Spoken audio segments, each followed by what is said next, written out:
영국의 물리학자였던 아이작 뉴턴이 말하기를 세상에는 세 종류의 사람들이 있다고 했습니다.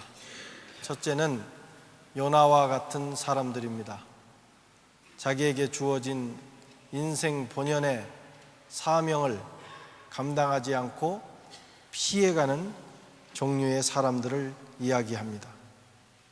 두 번째는 말모가지에 매달려가는 사람들이 있다는 겁니다. 말모가지에 매달려가는 사람들. 겨우 자기의 인생의 문제를 하나 해결하기 위해서 먹고 사는 문제, 이 세상을 살아가는 문제 하나 해결하기 위해서 안간힘을 쓰다가 자기 인생을 마치는 사람들입니다. 세 번째 종류의 사람들은 바로 하나님을 위해서 사는 사람들입니다. 하나님께서 주신 사명을 감당하기 위해서 자기의 문제는 주님께 맡기고 그 사명을 위해서 달려가는 그런 사람들입니다. 저와 여러분은 어떤 사람들입니까? 요나 같은 사람입니까?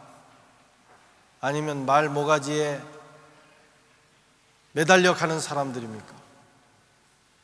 아니면 하나님이 주신 사명을 감당하기 위해서 전진하는 사람들입니까? 이 고난 주간에 한번 자신에게 깊이 질문하는 그런 시간이 되시길 바랍니다.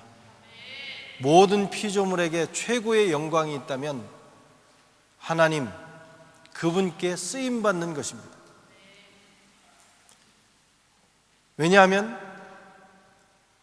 모든 피조물이 그 일을 위해서 지어졌기 때문입니다.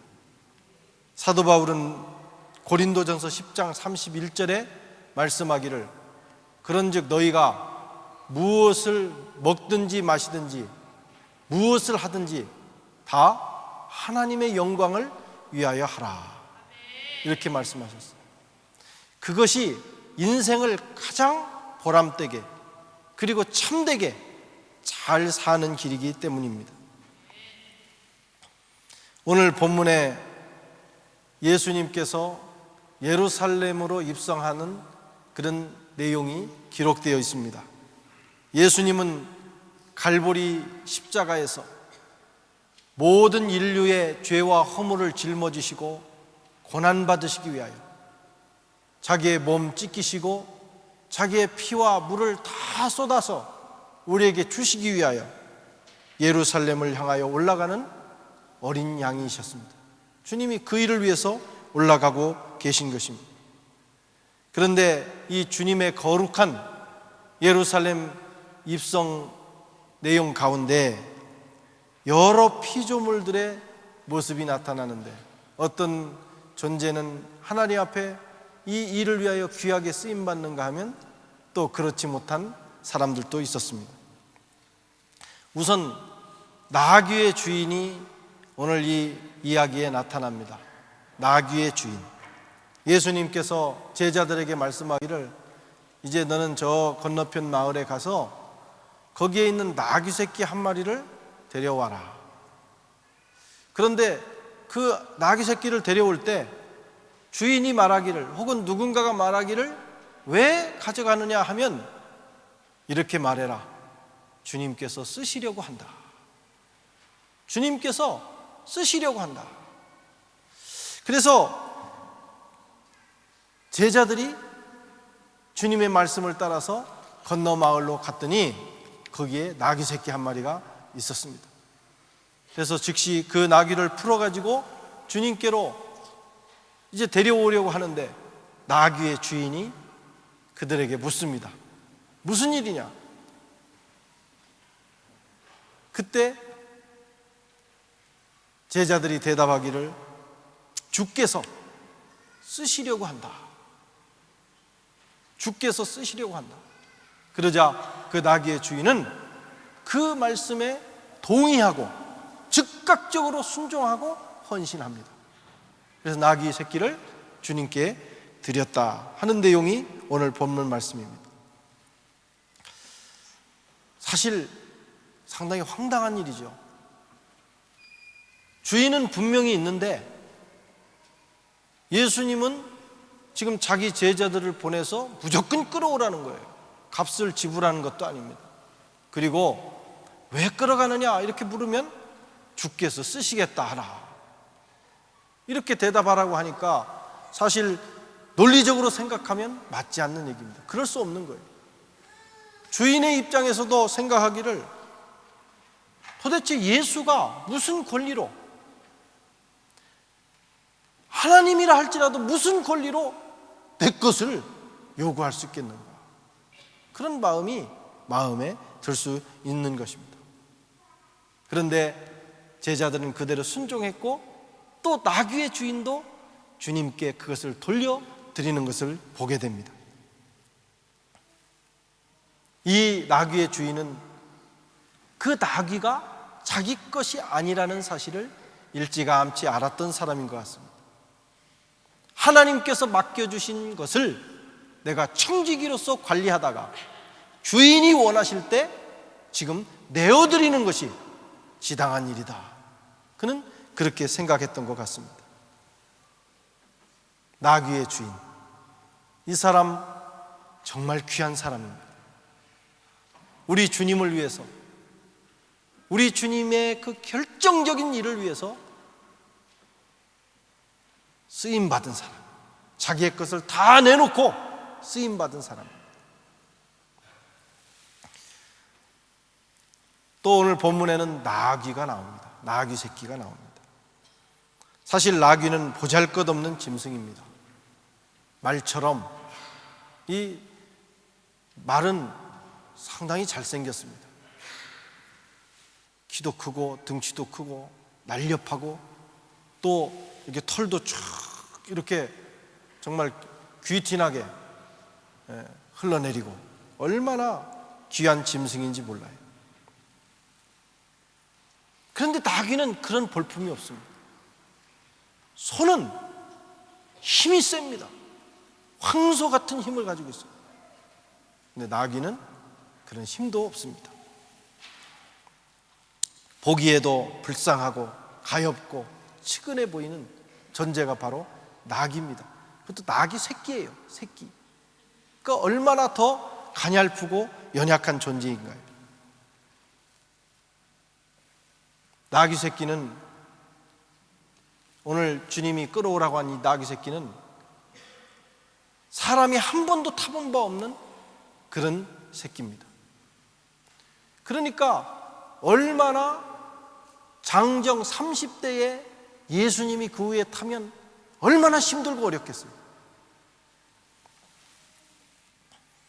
그런데 이 나귀 새끼가 주님께서 예루살렘을 향해서 올라가시는 인류 역사에, 아니 우주의 역사에 가장 위대한 순간에 쓰임받는 것을 보게 됩니다. 나귀가 쓰임받는 것 결코 쉬운 일이 아닙니다. 인내가 있어야 되고 그리고 겸손이 있어야 됩니다. 그렇지 않으면 쓰임받다가 결국은 일을 그르칠 수도 있는 그런 상황입니다. 한번 상상해 보시기 바랍니다. 인내가 있어야 돼요. 쓰임받으려면. 그 장정 예수님을 등에 사람을 한 번도 태워보지 않은 나귀 새끼가 예수님을 모시고 태우고 예루살렘을 향해서 올라간다는 건 쉬운 일이 아닙니다. 저 건너 마을에서부터 와서 언덕을 내려오고 예루살렘 성까지 올라간다는 것은 그 굉장히 가파른 길이거든요. 실력도 없고 경험도 없습니다. 너무나 힘이 듭니다. 그런데 나귀는 끝까지 그 일을 감당했습니다. 많은 생각이 교차했을 거예요. 내 나귀 팔자가 왜 이런가? 그냥 확 한번 주저앉아 버릴까? 못 일어난다고 그냥 누워가지고 해버릴까? 수많은 생각이 왔겠지만 이 나귀는 그 고통의 순간, 힘든 순간을 잘 감당하고 끝까지 예수님을 모시고 올라갔어요. 그래서 쓰임받았습니다. 여러분, 우리가 하나님께 쓰임받기 위해서는 인내가 있어야 돼요. 벗어놓고 싶은 순간 반드시 옵니다. 힘들어서 더 이상 감당할 수 없는 순간도 오고, 남들은 안 그러는데 세상에 나귀가 이 세상에 너무너무 많은데 왜 하필이면 내가 이렇게 붙들려가지고 이 고생을 하나, 세상에 교인들이 너무 많은데 왜 하필이면 내가 이 일을 해야 되나 하는 생각이 들 때도 있어요. 그때를 넘어가시고 인내하셔야 하나님 앞에 쓰임받게 되는 것입니다. 나귀가 쓰임받기 위해서는 겸손도 있어야 했습니다. 겸손. 처음에는 힘들었는데 한참 진행하다 보니까 주님의 제자들이 자기 옷을 벗어서 쭉 주님에게 깔아드리고, 수많은 군중들이 종려나무 가지를 꺾고 호산나 주의 이름으로 오시는 이여, 우리를 구원하소서, 주의 이름으로 오시는 이여 하면서 왕을 대하듯이 주님을 환영하는 거예요.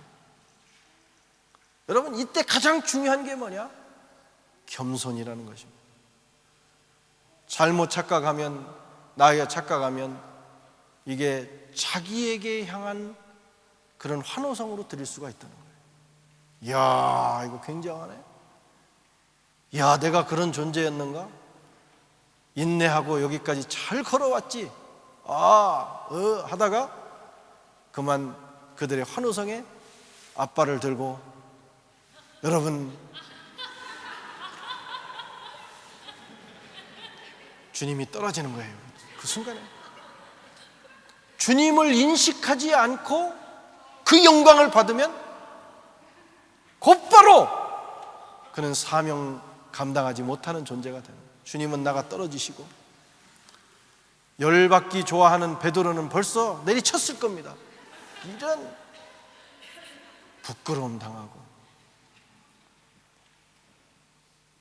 여러분, 우리가 주의 일 감당할 때 어려울 때도 있지만 존경받고 사람들이 박수 쳐주고 환영할 때도 있어요.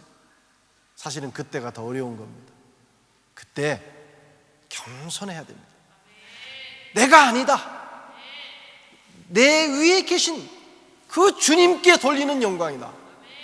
고개를 더 숙이고 묵묵히 그 길을 갈 때 주님 앞에 참으로 쓰임받을 수가 있게 되는 것입니다. 자기 일을 다 한 후에 사람들이 칭찬할지라도 나는 무익한 종입니다, 제가 할 일을 했을 뿐입니다, 이렇게 할 수 있어야 된다. 나귀는 말하는 존재는 아니었지만 나귀가 생각이 있고 말을 할 수 있다면 이 나귀야말로 그런 말을 하고 그런 생각으로 예루살렘으로 올라갔다고 볼 수 있을 겁니다.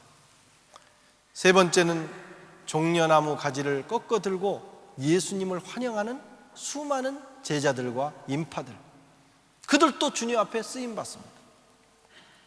물론 잠시 후에 그 환호성이 변해서 십자가에 못 박으라고 아우성을 치는 성난 군중으로 변화가 되긴 하지만, 어쨌든 예수님이 예루살렘으로 올라가는 길에 그들은 성경의 예언을 이루며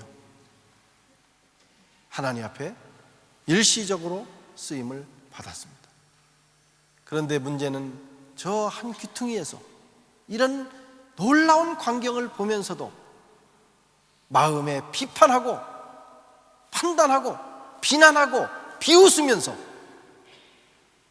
예수님을 정죄하고 예수님을 환영하는 이들, 주님을 위해서 쓰임받는 이들을 비아냥거리는 무리들이 있었어요.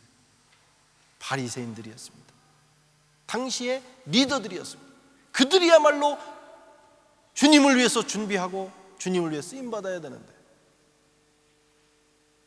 주님을 비방하고 그리고 그 무리들을 비웃는 그런 존재로 전락해 있었어요. 그때 주님께서 그 모습을 보시고 그들의 마음을 꿰뚫어 보신 후에 말씀하기를, 내가 너희에게 말하노니 만일 이 사람들이 이렇게 나를 환영하며 소리 지르지 않으면, 너희가 그렇게 하지 못하게 하면 하나님은 이 예루살렘에 있는 수많은 돌들을 통해서라도 소리를 지르게 하실 것이다. 주님이 책망하셨습니다. 혹시 우리는 바리새인이 아닌지, 누군가가 쓰임받을 때 비난하는 자리에 있지는 않은지, 주님을 위해서 헌신은 못하면서 헌신하는 이들을 사기를 꺾는 존재는 아닌지, 우리가 이 고난주간에 깊이 생각해야 합니다. 내가 감당하든지 감당하지 못하든지 하나님의 일은 이루어집니다. 하나님은 우리가 그 일을 감당하지 않고 또 하는 이들을 못하게 한다 할지라도 하나님은 돌들을 통해서라도 그 일을 이루시는 분이십니다. 만일 나귀의 주인처럼 주께서 쓰시겠다고 할 때 자기의 소유를 내어드리고 헌신한다면 주님은 우리의 그 헌신을 통해서 놀라운 역사를 이루게 될 것입니다. 만일 그러나 바리새인들처럼 비난하고 비판하고 막아선다면, 만일 다른 사람들의 말을 듣고 우리가 하던 그 일을 멈추어 버린다면 우리는 하나님 앞에 쓰임받는 그 자리에 서지 못할 것입니다. 비난해서도 안 되고 또 누구의 말을 듣고 자기가 가던 그 사명자의 길을 멈춰서도 안 됩니다. 끝까지 가야 됩니다. 이 길이 바른 길이기 때문에 가야 됩니다. 이 길이 영광스러운 길이기 때문에 주님 앞에 한번 마음에 다짐했던 것을 끝까지 이루어야 됩니다. 그렇게 될 때 그 인생이 복된 인생이 되는 것입니다. 이 시간 귀를 열어서 한번 들어보시기 바랍니다. 내가 이런저런 이유로 사명을 감당하지 못해서 돌들이 소리 지르는 돌들의 합창 소리가 혹시 들리지는 않으시는지, 내가 감당해야 될 그 사명을 내가 외면했기 때문에 내 아닌 다른 피조물들이 그 일을 감당하고 있는 것을, 그 소리를 듣고 들리지는 않는지 이 고난주간에 깊이 생각해 보셔야 됩니다. 열심히 사명 감당하는 사람을 내가 비난하고 책망하고 좌절시켜서 그 사람들이 그 일을 하지 못함으로 돌들이 소리 지르는, 나 때문에 돌들이 소리 지르는 그 소리를 우리는 혹시 듣고 있지 않은지.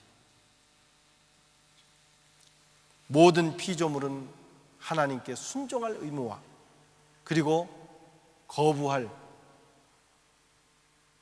그런 자유의지를 가지고 있습니다.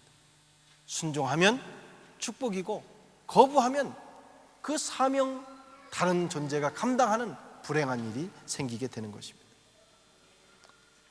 하나님은 우리를 지으실 때 우리를 지으신 최종 목적은 그분을 위해서 지으신 겁니다. 골로새서 1장 16절 한번 같이 읽겠습니다. 시작. 만물이 그에게 창조된 하늘과 땅에서 보이는 것들과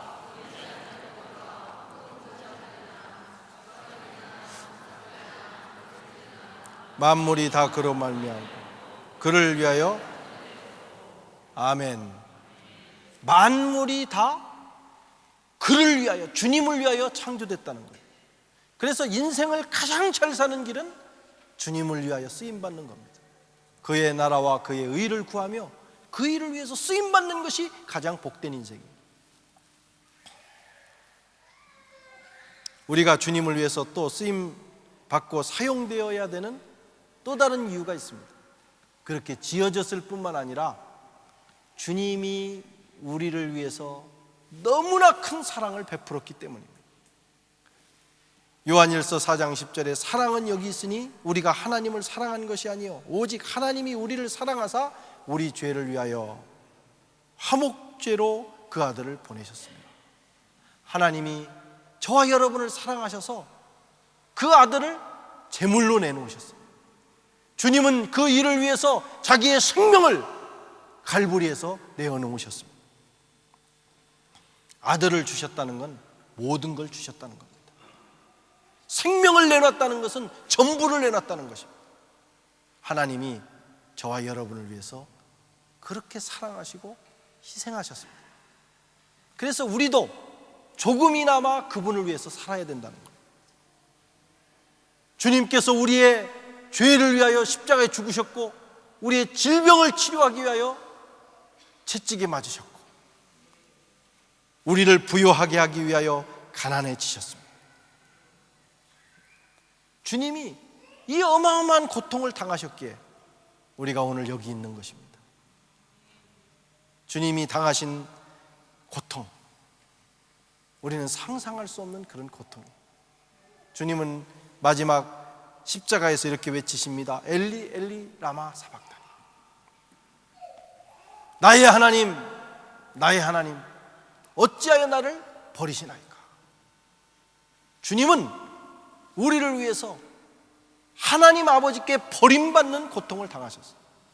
하나님은 우리를 위하여 자기의 아들을 십자가에 내어놓으시고 버려야 되는 그런 아픔을 경험하셨어요. 사랑은 아픔입니다.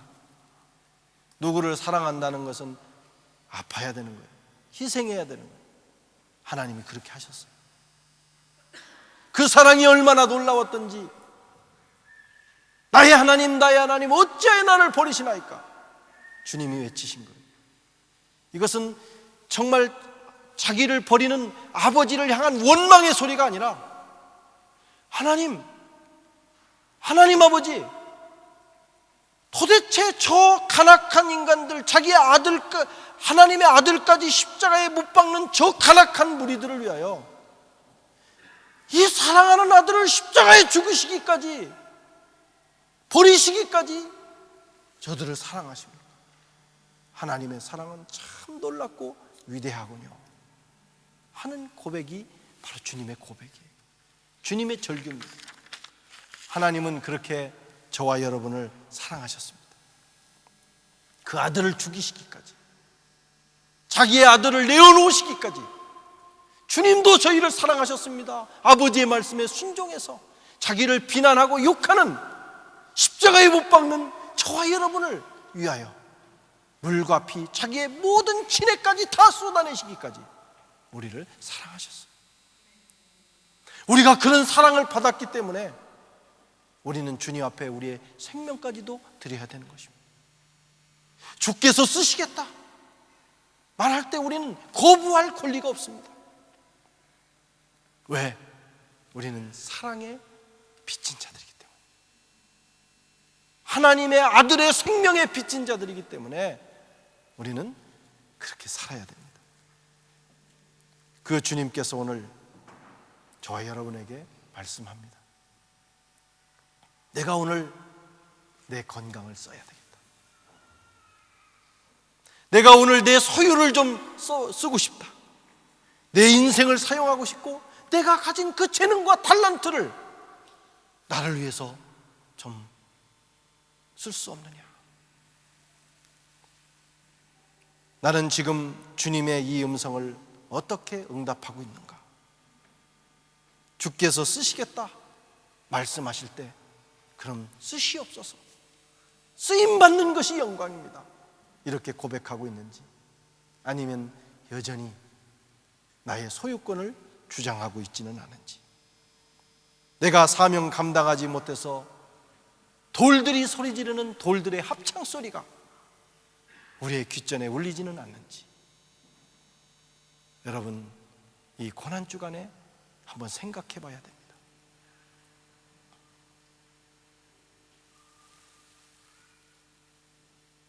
우리 찬송가에 내 너를 위하여 몸버려 피 흘려 내 죄를 속하여 살 길을 주었다.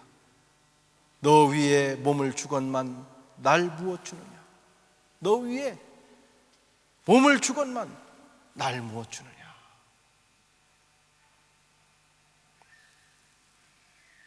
사랑하는 성도 여러분, 한 주간 동안 성령께서 저와 여러분의 마음속에 말씀하시기를 바랍니다. 내가 내 인생을 쓰고 싶다. 내가 내 건강을 쓰고 싶다. 내 탤런트와 내 아름다운 그 마음을 쓰고 싶다. 성령께서 말씀하실 때 오늘 나귀의 주인처럼 또 이 고난 종려주일에 쓰임받았던 수많은 피조물들처럼 주님 앞에 쓰시옵소서, 이렇게 고백할 수 있는 저와 여러분이 되시기를 주님의 이름으로 축원합니다. 기도하겠습니다. 주님,